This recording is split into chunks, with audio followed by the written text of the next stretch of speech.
시간이 다 된 것 같습니다. 네.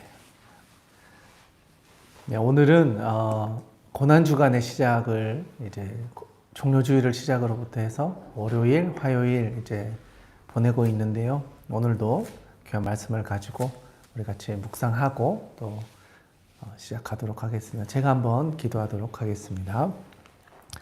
하나님 아버지 감사합니다. 오늘도 귀한 날을 허락하여 주셔서 사순절의 마지막 고난주간을 보내며 예수님의 발자취를 따라갑니다. 예수님께서 전해주신 복음의 능력을 저희들이 경험하게 하여 주시고 깨달아 아는 은혜를 우리에게 허락하여 주시옵소서. 오늘 이 시간 가운데도 함께해 주실 우리 구주 예수님의 이름으로 감사하며 기도드립니다. 아멘.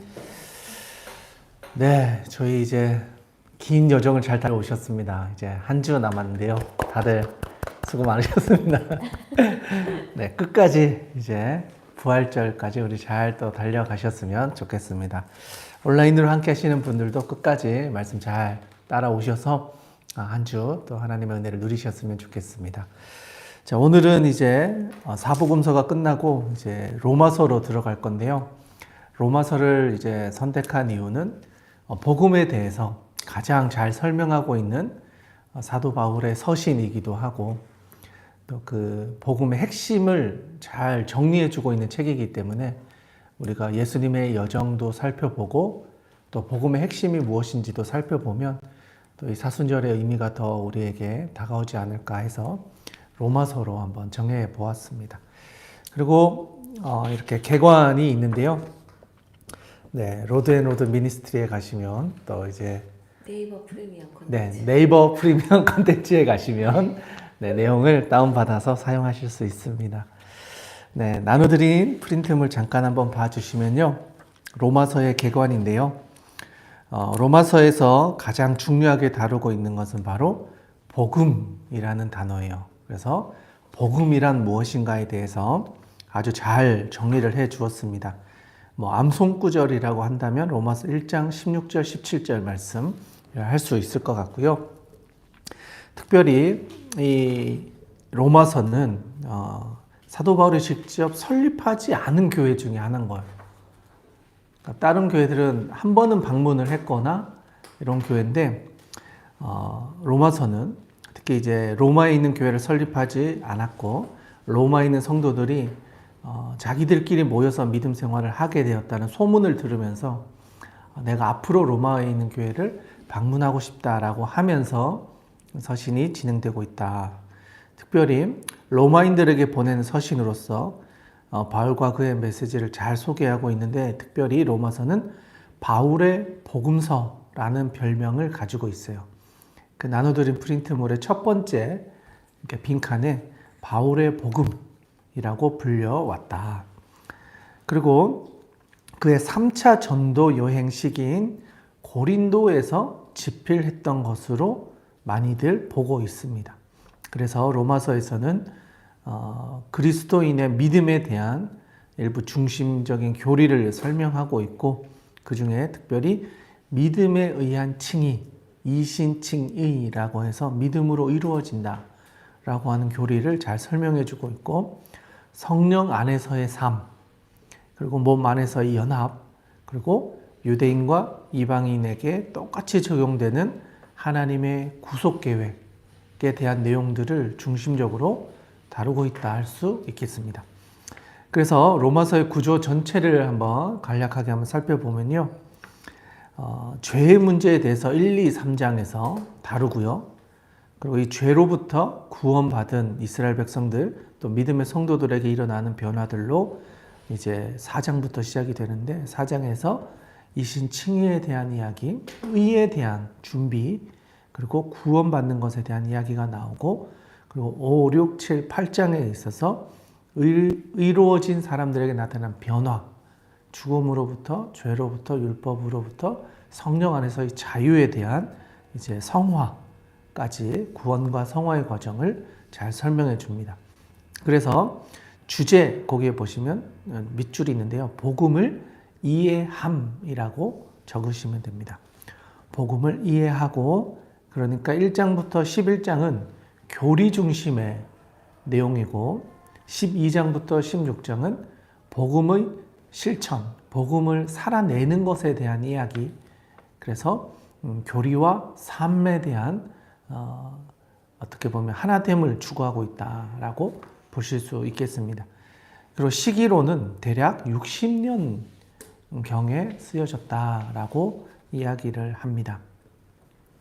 그리고 그 아래 보시면 이제 1장부터 8장까지 전체 내용이 나와 있는데요. 오늘은 1장부터 4장까지만 살펴볼 텐데요. 1장의 내용은 하나님에 대한 인간의 거부, 인간이 죄를 지음으로 인해서 하나님과의 거리가 단절되었다, 멀어졌다라는 내용을 주로 다루고요. 2장에서는 하나님으로부터의 인간의 심판, 모든 사람이 죄를 범하였음에 하나님에 의해 이룰 수 없다. 그러니까 이제 막 죽음에 대한 이야기들을 이제 하기 시작합니다. 그리고 3장에서는 하나님 앞에서의 인간의 무력, 사람의 힘으로는 이 죄의 문제를 해결할 수 없다. 존재론적으로 우리는 죄인일 수밖에 없다. 그 이야기를 하고요. 4장에서는 그렇다면 칭의는 어떻게 오는가? 그럼 우리가 어떻게 구원을 받을 수 있습니까? 우리가 어떻게 하나님에 의해 이룰 수 있겠습니까? 라는 질문과 그것에 대한 답을 하는 게 4장까지의 내용입니다. 그리고 내일부터는 그 다음 이야기를 내일 맡고 있는 우리 서유진 목사님께서 내일 5장부터의 내용은 내일 다시 설명해 주실 거라 생각합니다. 성사님 해주시죠? 알겠습니다. 네, 5장에서 8장까지도 간략하게 제가 한번 설명하고 들어가도록 하겠습니다. 5장에서는 칭의라는 게 그럼 도대체 무엇을 이루는가? 이루어진 우리에게 나타나는 변화. 첫 번째는 바로 하나님과의 화평을 이루게 된다. 그리고 칭의는 왜 필요한가? 하나님과의 관계가 단절되었던 것을 회복시켜 주는 것이다 라고 해서 하나님으로부터의 소외에 대한 부분을 5장에서 같이 다루고 있습니다. 그리고 이제 6장으로 넘어가서는요, 세례받은 사람에 대한 이야기와 함께 율법을 행하지 않음에 대한 책임이 바로 우리에게 있다라고 하면서 율법으로부터 자유로워지는 것에 대한 이야기를 우리에게 드러내 줍니다. 그리고 이것이 7장에 가서 율법은 죄를 드러나게 하는 기능을 가지고 있고 율법은 죄를 정죄한다. 그러니까 죄를 지은 모든 사람은 죽을 수밖에 없다라고 확실하게 우리에게 말해주고 있다.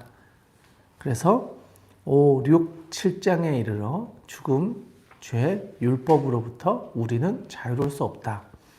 그리고 나서 8장으로 넘어가서는요, 이 모든 걸 이기게 해주시는 분이 있는데 바로 그분이 성령이시다. 그래서 우리가 성령으로 인하여서 참 자유를 경험하게 된다. 그래서 율법과의 문제점들을 해결해 주셨다라고 정리를 할 수 있겠습니다. 그래서 로마서 개관 1부 이제 8장까지의 내용이 여기까지라고 보시면 되겠습니다. 자, 그러면 우리는 여기에서 1장부터 4장까지 보겠죠. 그러면 이 프린트물은 잠깐 내려놓고요. 이제 다시 본문으로 돌아가서 우리 1장의 말씀을 한번 읽고 또 그 안에 중요한 말씀들을 우리 같이 한번 찾아보도록 하겠습니다. 그러면 우리 1장의 말씀을 32절까지의 말씀인데요. 우리 같이 한번 읽고 계속해서 보도록 하겠습니다. 함께 1장의 말씀 보겠습니다. 예수 그리스도의 종 바울은 사도로 부르심을 받아 하나님의 복음을 위하여 택정함을 입었으니 이 복음은 하나님이 선지자들을 통하여 그의 아들에 관하여 성경에 미리 약속하신 것이라. 그의 아들에 관하여 말하면 육신으로는 다윗의 혈통에서 나셨고 성결의 영으로는 죽은 자들 가운데서 부활하사 능력으로 하나님의 아들로 선포되셨으니 곧 우리 주 예수 그리스도시니라. 그로 말미암아 우리가 은혜와 사도의 직분을 받아 그의 이름을 위하여 모든 이방인 중에서 믿어 순종하게 하나니 너희도 그들 중에서 예수 그리스도의 것으로 부르심을 받은 자니라. 로마에서 하나님의 사랑하심을 받고 성도로 부르심을 받은 모든 자에게 우리 하나님, 우리 아버지와 주 예수 그리스도로부터 은혜와 평강이 있기를 원하노라. 먼저 내가 예수 그리스도로 말미암아 너희 모든 사람에 관하여 내 하나님께 감사함은 너희 믿음이 온 세상에 전파됨이로다. 내가 그의 아들의 복음 안에서 내 심령으로 섬기는 하나님이 나의 증인이 되시거니와 항상 내 기도에 쉬지 않고 너희를 말하며 어떻게 하든지 이제 하나님의 뜻 안에서 너희에게로 나아갈 좋은 길 얻기를 구하노라. 내가 너희 보기를 간절히 원하는 것은 어떤 신령한 은사를 너희에게 나누어 주어 너희를 견고하게 하려 함이니 이는 곧 내가 너희 가운데서 너희와 나의 믿음으로 말미암아 피차 안위함을 얻으려 함이라.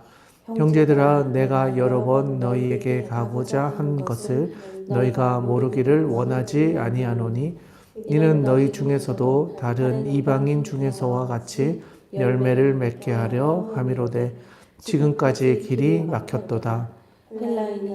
야만인이나 지혜 있는 자나 어리석은 자에게 다 내가 빚진 자라. 그러므로 나는 할 수 있는 대로 로마에 있는 너희에게로 복음 전하기를 원하노라. 내가 복음을 부끄러워하지 않으노니 이 복음은 모든 믿는 자에게 구원을 주시는 하나님의 능력이 됨이라. 먼저는 유대인에게요 그리고 헬라인에게로다.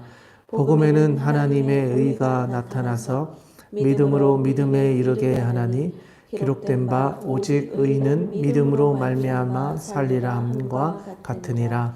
하나님의 진노가 불의로 진리를 막는 사람들의 모든 경건하지 않음과 불의에 대하여 하늘로부터 나타나나니 알만한 것이 그들 속에 보임이라. 하나님께서 이를 그들에게 보이셨느니라. 창세로부터 그의 보이지 아니하는 것들 곧 그의 영원하신 능력과 신성이 만물에 분명히 보여 알려졌나니 그러므로 그들이 핑계하지 못할지니라. 하나님을 알되 하나님을 영화롭게도 아니하며 감사하지도 아니하고 오히려 그 생각이 허망하여지며 미련한 마음이 어두워졌나니 스스로 지혜 있다 하나 어리석게 되어 썩어지지 아니하는 하나님의 영광을 썩어질 사람과 새와 짐승과 기어다니는 동물 모양의 우상으로 바꾸었느니라. 그러므로 하나님께서 그들을 마음의 정욕대로 더러움에 내버려 두사 그들의 몸을 서로 욕되게 하게 하셨으니 너는 그들이 하나님의 진리를 거짓 것으로 바꾸어 피조물을 조물주보다 더 경배하고 섬김이라. 주는 곧 영원히 찬송할 이시로다. 아멘. 이 때문에 하나님께서 그들을 부끄러운 욕심에 내버려 두셨으니 곧 그들의 여자들도 순리대로 쓸 것을 바꾸어 영리로 쓰며 그와 같이 남자들도 순리대로 여자 쓰기를 버리고 서로를 향하여 음욕이 부릴 듯하며 남자가 남자와 더불어 부끄러운 일을 행하여 그들의 그릇 때문에 상당한 보응을 그들 자신이 받았느니라. 또한 그들이 마음에 하나님 두기를 싫어하며 하나님께서 그들을 그 상실한 마음대로 내버려 두사 합당하지 못한 일을 하게 하셨으니 곧 모든 불의, 추악, 탐욕, 악의가 가득한 자요 시기, 살인, 분쟁, 사기, 악독이 가득한 자요 수군수군하는 자요 비방하는 자요 하나님께서 미워하시는 자요 능욕하는 자요 교만한 자요 자랑하는 자요 악을 도모하는 자요 부모를 거역하는 자요 우매한 자요 배악한 자요 무정한 자요 무자비한 자라. 그들이 이같이 일을 행하는 자는 사형에 해당한다고 하나님께서 정하심을 알고도 자기들만 행할 뿐 아니라 또한 그런 일을 행하는 자들을 옳다 하느니라. 아멘.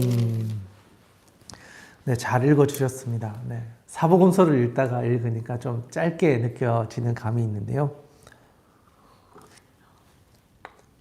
네, 로마서 1장을 이렇게 보시면 제일 먼저 등장하는 건 사도 바울이 자신이 어떤 사람인지를 설명하는, 보통 이제 사도권을 변호하는 장면이 등장하고 있습니다. 1절에 보시면 예수 그리스도의 종 바울은 사도로 부르심을 받아 하나님의 복음을 위하여 택정함을 입었다라고 이야기를 합니다. 사실 이 사도라는 이 명칭은 예수님께서 불러 세우신 12명을 지칭하는 단어였습니다. 그러다 보니까 사실 사도 바울은 사도라는 표현을 쓰는 것이 합당하지 않다라는 논쟁들이 참 많이 있습니다. 그런데도 사도 바울은 사도라는 단어를 강조하는 이유가 본인이 이방인을 위한 사도로서 부르심을 받았다는 것이 자신의 사명임을 분명하게 하고, 자신에 대한 여러 가지 이제 뭐 의문이나 다른 사람들은 어떻게 사도가 되냐라고 하는 그런 여러 가지의 이야기들을 잠재우기 위해서라도 내가 그리스도로부터 부름받은 사도라는 것을 강조하고 있습니다. 그래서 자신이 예수님을 만났던, 주님을 만났던 간증에 대한 이야기들도 여러 군데에서 나오고, 내가 히브리인 중에 히브리인이다, 내가 가말리엘 문화에서 정통했고 또 다메섹 도상에서 주님을 만났다라는 이야기들 여러 이제 서신서에서도 기록하면서 자신을 변호하고 있다라는 것을 또한 보여주고 있습니다. 그리고 이 로마서의 기록 목적이 바로 복음을 전하는 것인데, 2절에서 보면요, 이 복음은 하나님이 선지자들을 통하여 그의 아들에 관하여 성경에 미리 약속하신 것이다. 그리고 3절, 4절은 아주 중요하거든요. 줄을 그어 놓으시면 좋겠습니다. 3절, 4절 같이 한번 읽어보면 좋겠습니다. 같이 한번 읽겠습니다. 시작. 그의 아들에 관하여 말하면 육신으로는 다윗의 혈통에서 나셨고 성결의 영으로는 죽은 자 가운데서 부활하사 능력으로 하나님의 아들로 선포되셨으니 곧 우리 주 예수 그리스도시니라. 아멘. 그러니까 예수님에 대해서 이야기를 하는데, 예언되어져 왔던 분이시고 다윗의 혈통으로 또 하나님의 아들로서 우리 주 예수 그리스도가 되셨다라는 것을 명확하게 이야기를 하고 있습니다.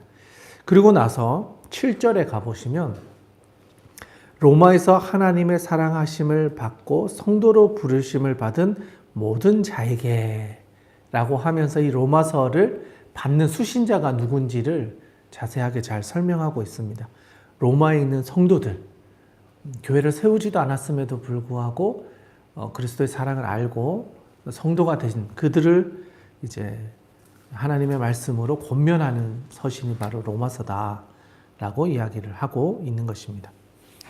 그리고 8절에 가보시면요, 먼저 내가 예수 그리스도로 말미암아 너희 모든 사람에 관하여 내 하나님께 감사함은 너희 믿음이 온 세상에 전파되었다라는 거예요.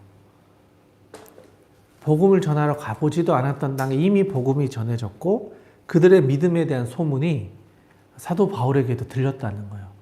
그래서 하나님께 감사하면서 그들의 믿음을 권면하고 또 잘 이겨낼 수 있도록 축복해주고 있다.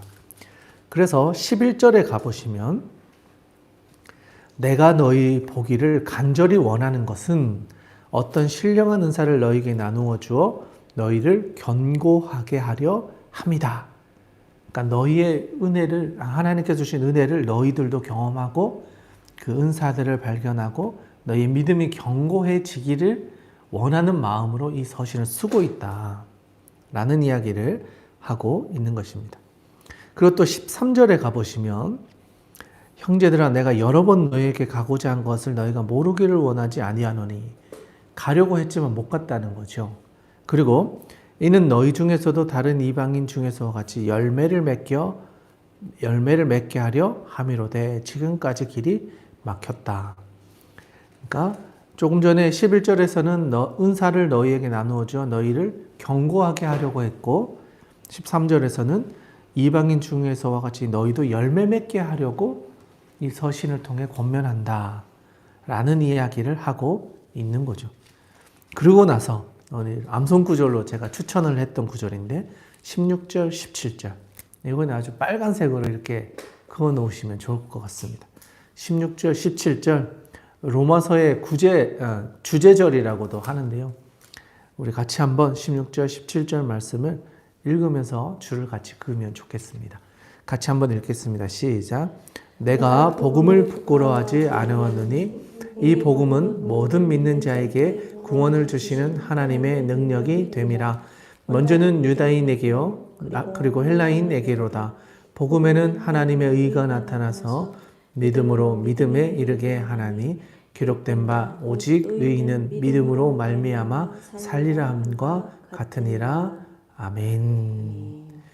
아주 중요한 구절이죠. 복음을 부끄러워하지 않는다. 복음은 구원을 주신 하나님의 능력이기 때문이다.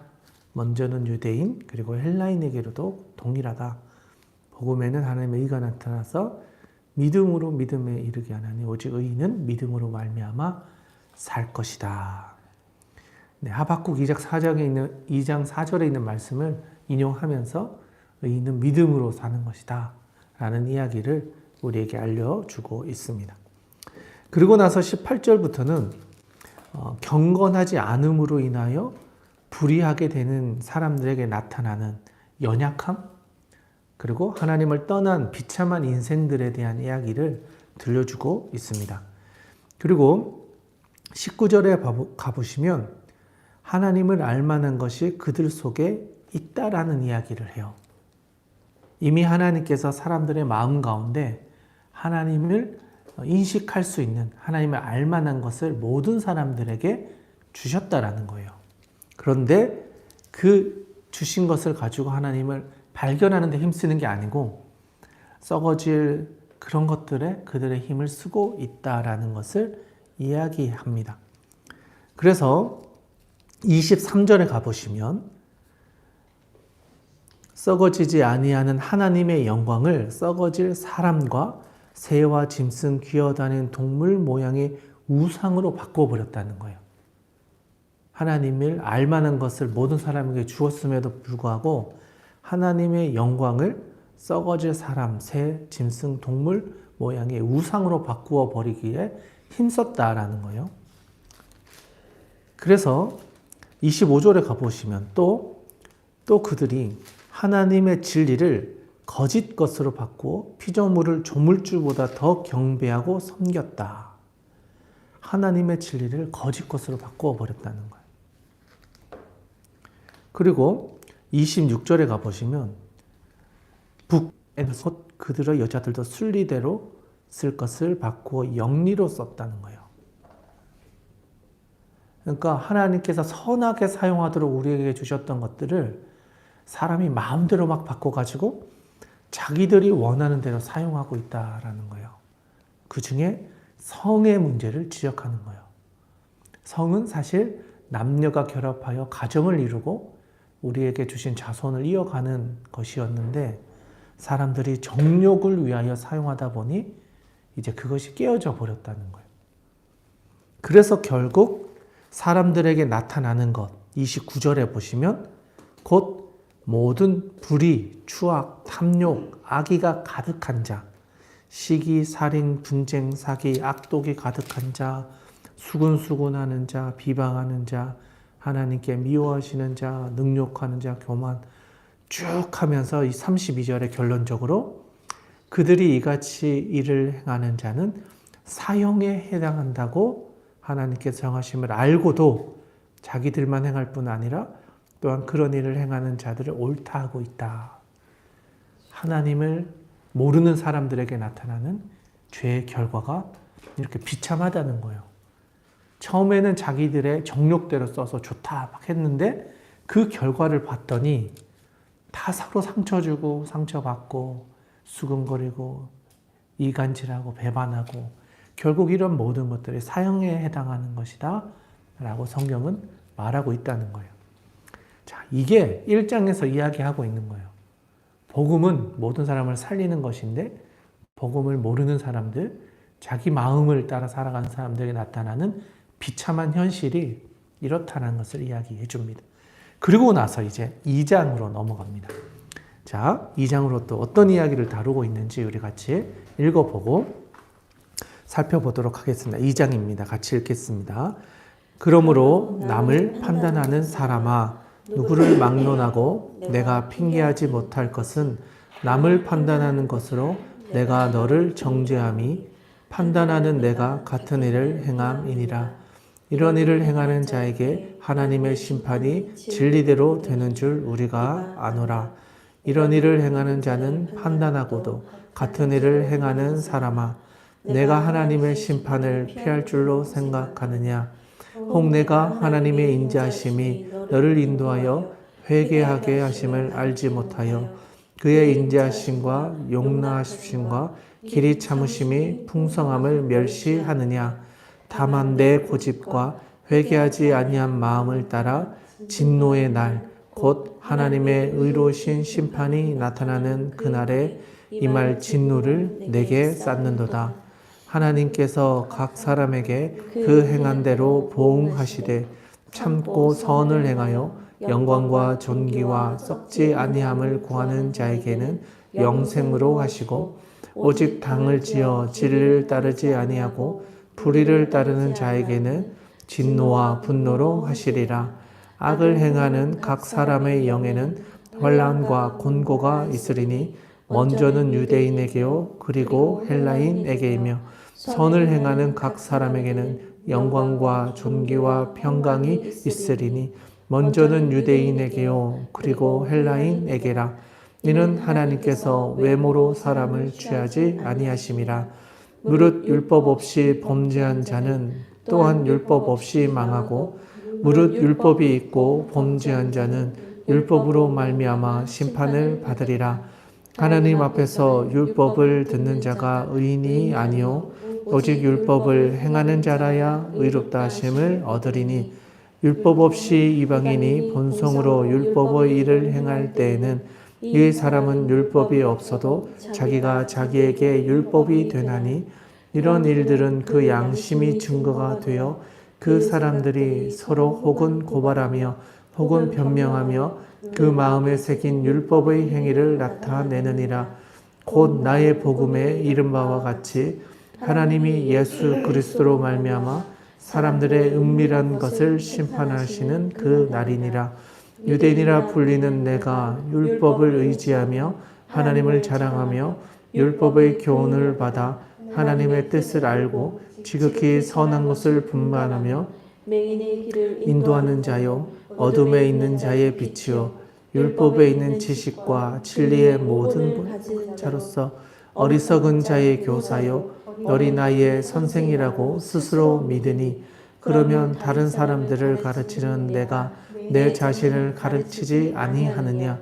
도둑질하지 말라 선포하는 내가 도둑질하느냐? 간음하지 말라 말하는 내가 간음하느냐? 우상을 가증히 여기는 내가 신전 물건을 도둑질하느냐? 율법을 자랑하는 내가 율법을 범함으로 하나님을 욕되게 하느냐? 기록된 바와 같이 하나님의 이름이 너희 때문에 이방인 중에서 모독을 받는도다. 내가 율법을 행하면 할례가 유익하나 만일 율법을 범하면 내가 할례는 무할례가 되느니라. 그런즉 할례자가 무할례자가 율법의 규례를 지키면 그 무할례를 할례와 같이 여길 것이 아니냐.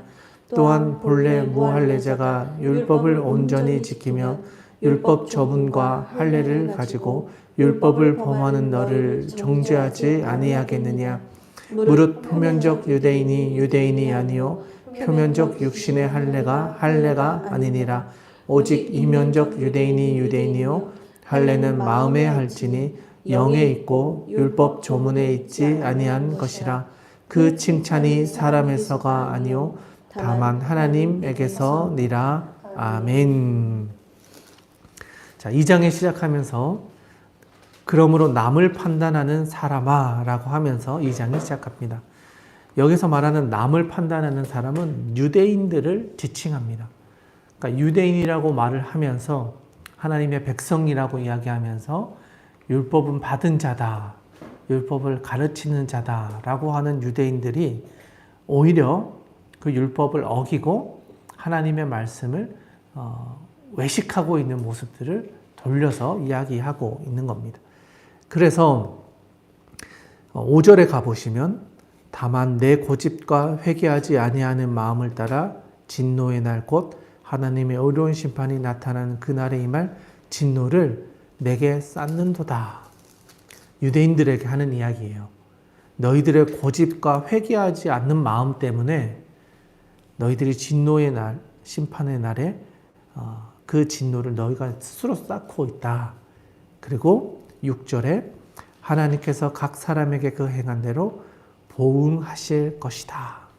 너희들의 행위와 너희들의 가식과 외식에 대해서 하나님께서 분명히 심판하게 될 것이다. 라는 이야기를 합니다. 그리고 나서 쭉 이야기하시면서 11절에 이는 하나님께서 외모로 사람을 취하지 아니하심이라. 이 이야기는 참 중요한데 유대인들은 늘 유대인의 그 외형, 보여지는 것을 아주 중요하게 여겼습니다. 그래서 높은 자리에 가서 두 팔을 들려 기도하고 금식하고 절기를 지키고 기도하는 모습들을 보여주는 것이 경건의 모습이다라고 생각을 해서 삼과는 별로 관심이 없이 그런 외형을 추구하는 것에 집중했습니다. 그러다 보니 그들은 행위적으로 구원받는 그런 모습들을 보여주었고 또 가르치게 되었다는 거죠. 그러다 보니까 사도 바울은 하나님께서는 외모로 보여지는 것으로 사람을 취하는 것이 아니다. 그 내면에 그들의 삶에 무엇이 있는가를 꿰뚫어 보시는 분이시다. 라는 이야기를 하고 있는 거다. 그래서 12절, 13절 중요한데요. 줄을 그어 두시면 좋겠습니다. 12절, 13절 우리 같이 한번 읽어보면 좋겠습니다. 12, 13절입니다. 시작. 무릇 율법 없이 범죄한 자는 또한 율법 없이 망하고 무릇 율법이 있고 범죄한 자는 율법으로 말미암아 심판을 받으리라.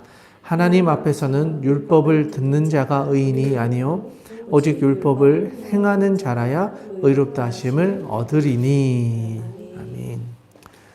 여기서 말하는 율법은 그들이 만들어 놓은, 그러니까 구약에 있는 그 창출 레미신, 그러니까 모세 오경뿐 아니라 자기들이 또 만들어 놓은 수많은 인간적인 지침들, 그런 것들을 가지고 스스로 자기는 다 지켰다, 나는 의롭다, 흠이 없다 라고 하고 있지만 실제로는 그게 아니다라는 거예요. 하나님 앞에서는 율법을 말하고 듣는 게 의인이 아니라 그것을 진짜 살아내는 것, 그리고 율법으로 완전할 수 없음을 또한 이야기하는 거예요. 율법으로 100% 지켜야 한다라고 하지만 실제로는 율법으로 완전해질 사람은 아무도 없다. 아무리 많은 율법을 알고 있다 해도 너희 스스로도 돌아봐라. 너희가 그것을 다 지키느냐? 말만 하고 있는 거 아니냐? 라고 이야기를 하는 거죠. 그리고 15절에 가보시면 15절도 중요하니까요. 줄을 그어 두시면 좋겠습니다. 또 어떤 사람들은 이런 이야기를 하는 거예요. 나는 율법을 모른다. 배운 적이 없다. 난 이방인이다. 그렇게 말을 하는 사람들에게도 이런 이야기를 하는 거예요. 이런 이들은 그 양심이 증거가 되어 그 생각들이 서로 혹은 고발하며 혹은 변명하며 그 마음에 새긴 율법 행위를 나타낸다. 결국 양심이 스스로를 증거하고 있다는 거예요. 하나님께서 모든 사람들에게 주신 그 선한 양심이 내가 죄를 짓고 있는지 안 짓고 있는지 스스로 안다는 거예요. 그래서 자신이 가지고 있는 그 율법 또는 양심의 기준에 따라 나의 삶을 스스로가 알고 있다는 거예요. 그런데도 불구하고 모든 사람은 그 양심 또는 율법으로부터 완전한 의를 이루기에는 불가능한 존재이다. 그러면서 이야기하는 게 바로 유대인들이 가지고 있는 이제 할례가 과연 너희들에게 진짜 의로움을 가져다 주는 것이냐라는 거예요. 몸으로 하는 그 할례가 너희를 어리롭게 하는 것이 아니다. 그래서 28, 29절 마지막 절인데요. 같이 한번 읽으면 좋겠습니다. 28, 29절입니다. 시작. 무릇 표면적 유대인이 아니요 표면적 육신의 할례가 아니니라. 오직 이면적 유대인이요 할례는 마음에 할지니 영에 있고 율법 조문에 있지 아니한 것이라. 그 칭찬이 사람에서가 아니요 다만 하나님에게서니라. 아멘. 아주 중요한 이야기를 하고 있는 겁니다. 할례를 했고 나는 유대인이다, 또 율법 조문을 다 지켰으니 난 의롭다라고 하지만 유대인들에게 잘 봐라, 너희들이 정말 그렇게 살고 있느냐, 보여지는 그 할례가 의미 있는 것이 아니라 너희의 마음이 하나님 앞에서 그렇게 피를 흘리며 내 표피를 잘라냈던 그 고통을 견디며 나의 죄를 하나님 앞에서 고백하는 그것이야말로 진짜 중요한 거다. 그렇기 때문에 사람의 칭찬에 너희들이 목매는 것이 아니라 하나님께 집중해야 된다는 이야기를 하고 있는 겁니다. 자, 그러면 이제 또 3장에서는 이 이야기를 어떻게 풀어가고 있는지를 3장의 말씀을 같이 한번 읽고 계속해서 보도록 하겠습니다. 3장입니다. 그런즉 유대인의 나음이 무엇이며 할례의 유익이 무엇이냐? 범사에 많으니 우선은 그들이 하나님의 말씀을 맡았음이니라. 어떤 자들이 믿지 아니하였으면 어찌하리요? 그 믿지 아니함이 하나님의 믿으심을 패하겠느냐? 그럴 수 없느니라. 사람은 다 거짓되되 오직 하나님은 참되시다 할지어다. 기록된 바 주께서 주의 말씀에 의롭다함을 얻으시고 판단 받으실 때에 이기려 하심이라 함과 같으니라. 그러나 우리 불의가 하나님의 의를 드러나게 하면 무슨 말 하리요? 내가 사람의 말하노니 진리를 내버리시는 하나님이 불의하시느냐? 결코 그렇지 아니하니라. 만일 그리하면 하나님께서 어찌 세상을 심판하시리요? 그러나 나의 거짓말로 하나님의 참되심이 더 풍성하여 그의 영광이 되었다면 어찌 내가 죄인에게 심판을 받으리요? 또는 그러면 선을 이루기 위하여 악을 행하자 하지 않겠느냐? 어떤 이들이 이렇게 비방하여 우리가 이런 말을 한다고 하니 그들의 정죄받는 것이 마땅하니라. 그러면 어떠하냐? 우리는 나으냐? 결코 아니라. 유대인이나 헬라인이나 다 죄 아래에 있다고 우리가 이미 선언하였느니라. 기록된 바 의인은 없나니 하나도 없으며 깨닫는 자도 없고 하나님을 찾는 자도 없고 다 치우쳐 함께 무익하게 되고 선을 행하는 자는 없나니 하나도 없도다. 그들의 목구멍은 열린 무덤이요 그 혀로는 속임을 일삼으며 그 입술에는 독사의 독이 있고 그 입에는 저주와 악독이 가득하고 그 발은 피 흘리는데 빠른지라. 파멸과 고생이 그 길에 있어 평강의 길을 알지 못하였고 그들의 눈앞에 하나님을 두려움이 없느니라 함과 같으니라. 무릇 율법이 말하는 바는 율법 아래에 있는 자들에게 말하는 것이니 이는 모든 법을 막고 온 세상으로 하나님의 심판 아래에 있게 하려 함이라. 그러므로 율법의 행위로 그 앞에 의롭다 하심을 얻을 육체가 없나니 율법으로는 죄를 깨달았느니라. 이제는 율법 외에 하나님의 한 의가 나타났으니 율법과 선지자들에게 증거를 받은 것이라. 곧 예수 그리스도를 믿음으로 말미암아 모든 믿는 자에게 미치는 하나님의 의인이 차별이 없느니라. 모든 사람이 죄를 범하였음에 하나님의 영광에 이르지 못하다니 그리스도 예수 안에 있는 성령으로 말미암아 하나님의 의에 값없이 의롭다 하심을 얻은 자 되었느니라.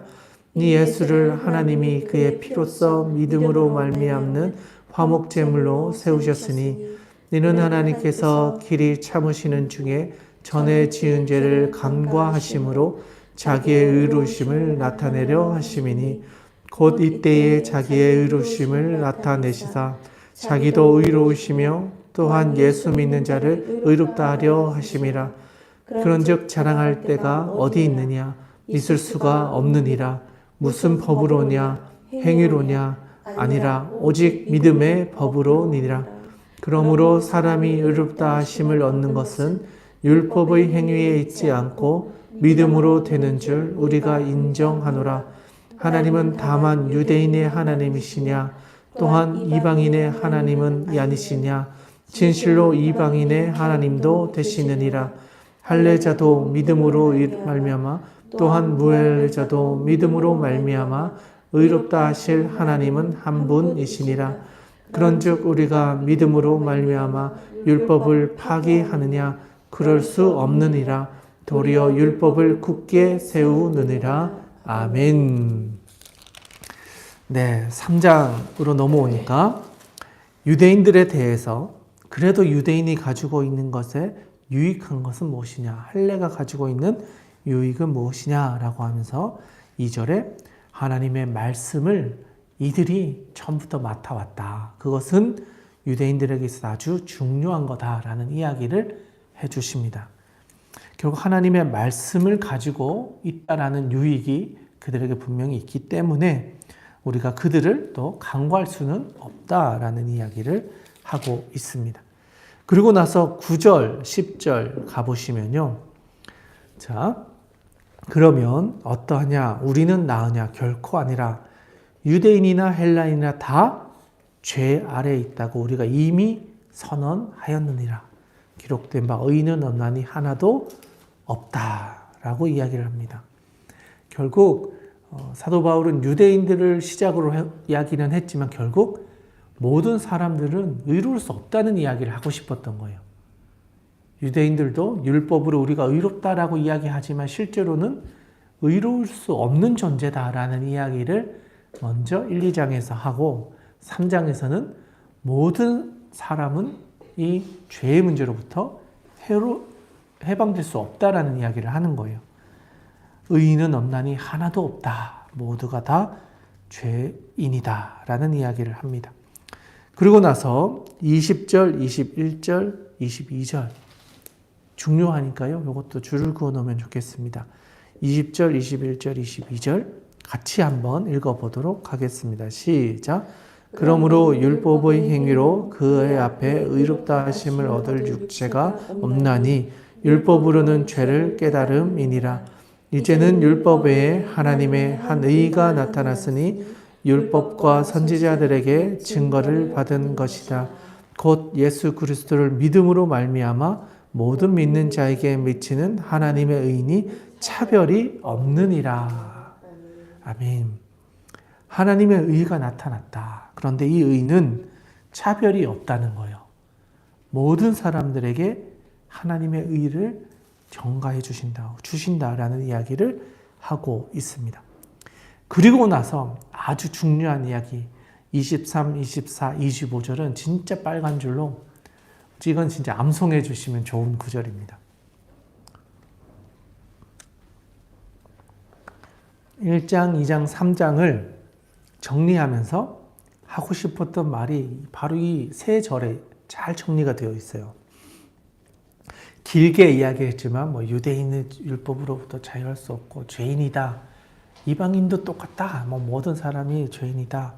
라고 하는 이야기를 23, 24, 25절에서 아주 잘 정리해 주고 있습니다. 네, 요거는 우리 좀 목소리를 내서 한번 읽어보면 좋겠습니다. 23, 24, 25절입니다.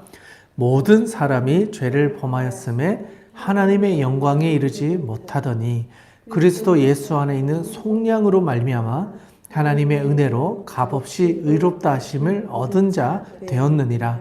이 예수를 하나님이 그의 피로써 믿음으로 말미암는 화목제물로 세우셨으니 이는 하나님께서 길이 참으시는 중에 전에 지은 죄를 간과하심으로 자기의 의로우심을 나타내려 하심이니.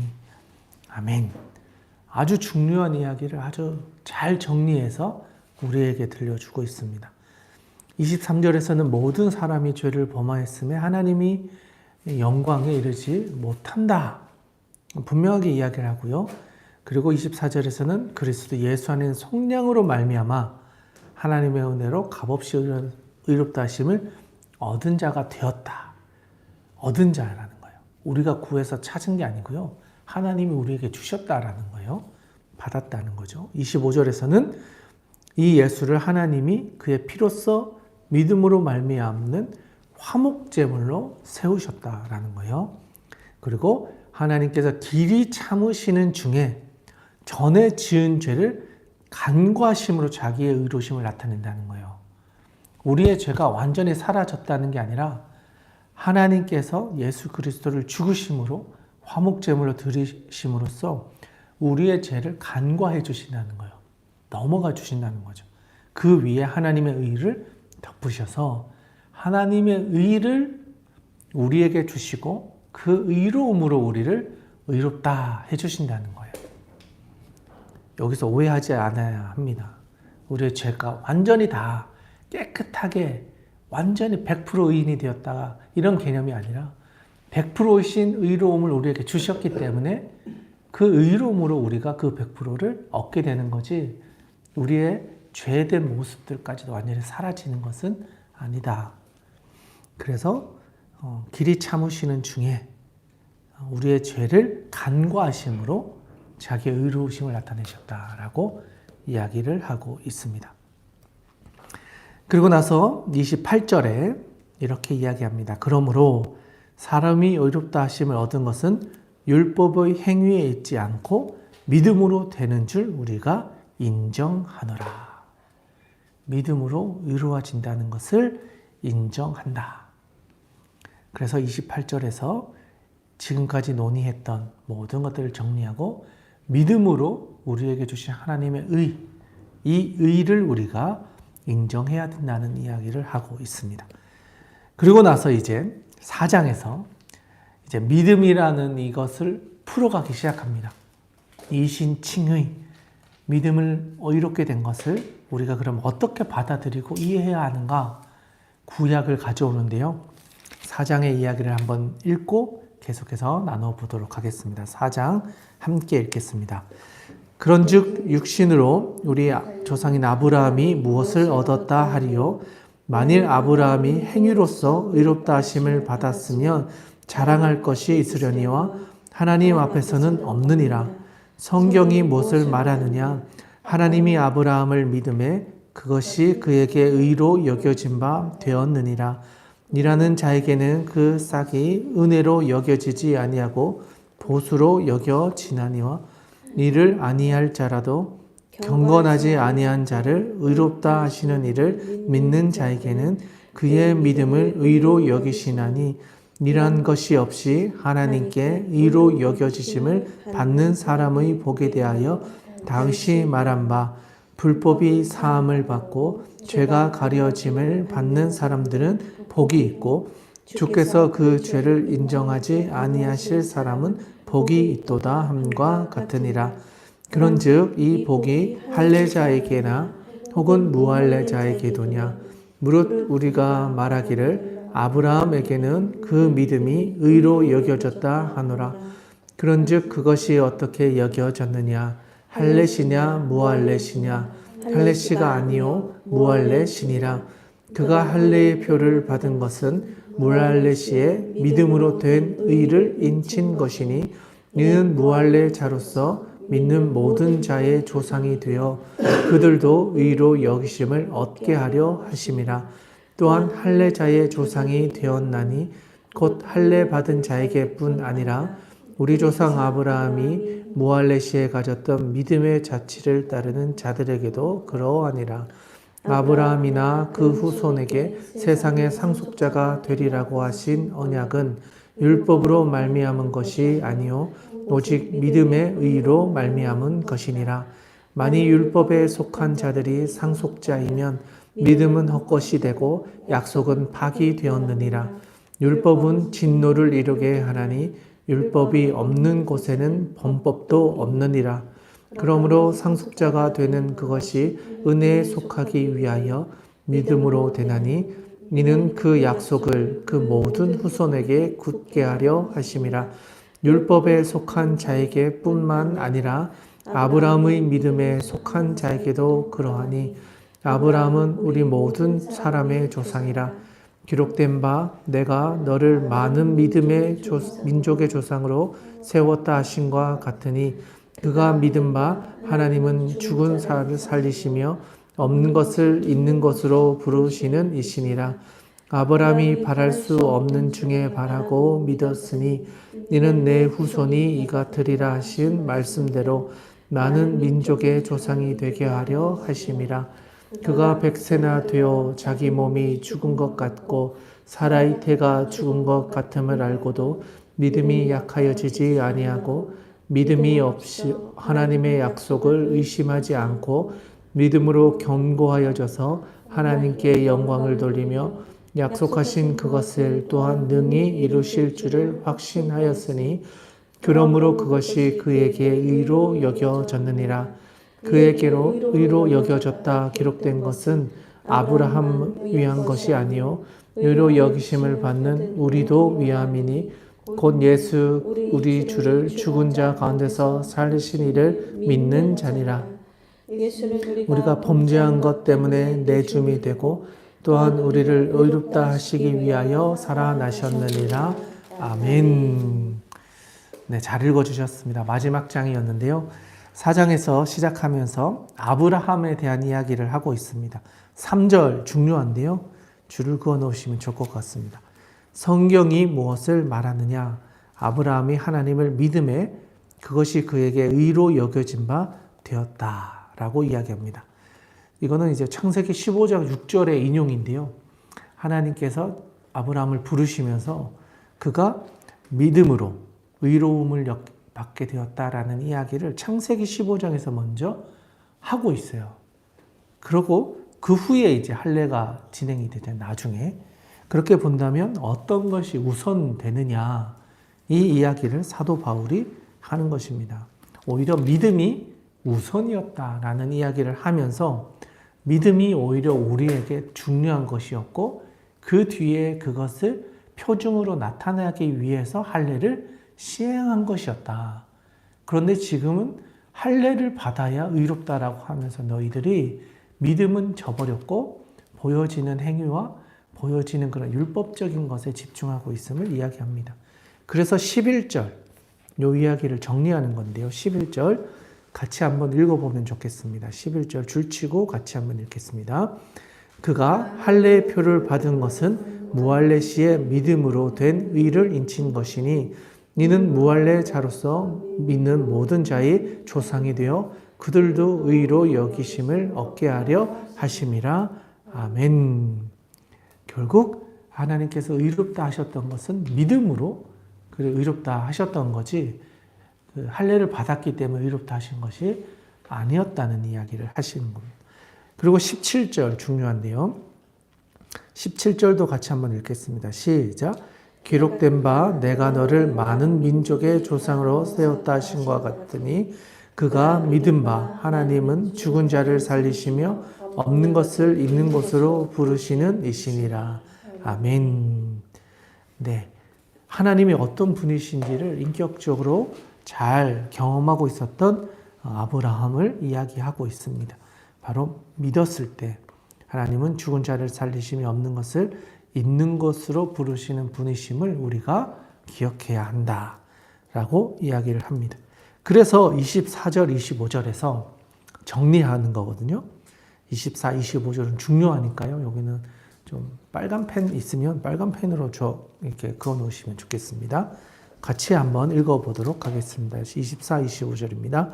의로 여기심을 받을 우리도 위함이니 곧 예수 우리 주를 죽은 자 가운데서 살리신 이를 믿는 자니라. 예수는 우리가 범죄한 것 때문에 내줌이 되고 또한 우리를 의롭다 하시기 위하여 살아나셨느니라. 아멘.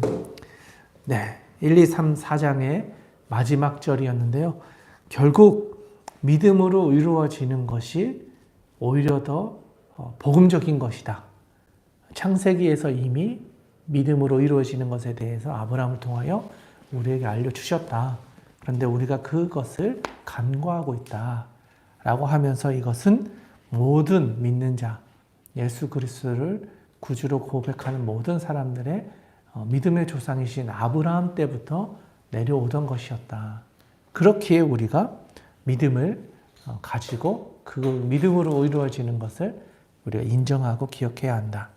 이걸 위해서 예수님이 이 땅에 오셨고 죽으시고 부활하셨다.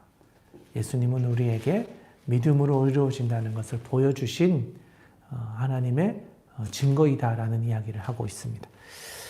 네, 오늘의 본문은 여기까지 하고요. 이 본문의 말씀을 가지고 또 주신 말씀을 가지고 또 온라인으로 함께 하시는 분들은 또 기도의 자리로 나아가셔서 보내고 계시는 이제 고난 주간의 여정을 또 이제 화요일의 일정을 잘 보내시고 예수님을 더 깊이 있게 경험하는 귀하고 복된 한 주간을 보내시기를 축복드립니다.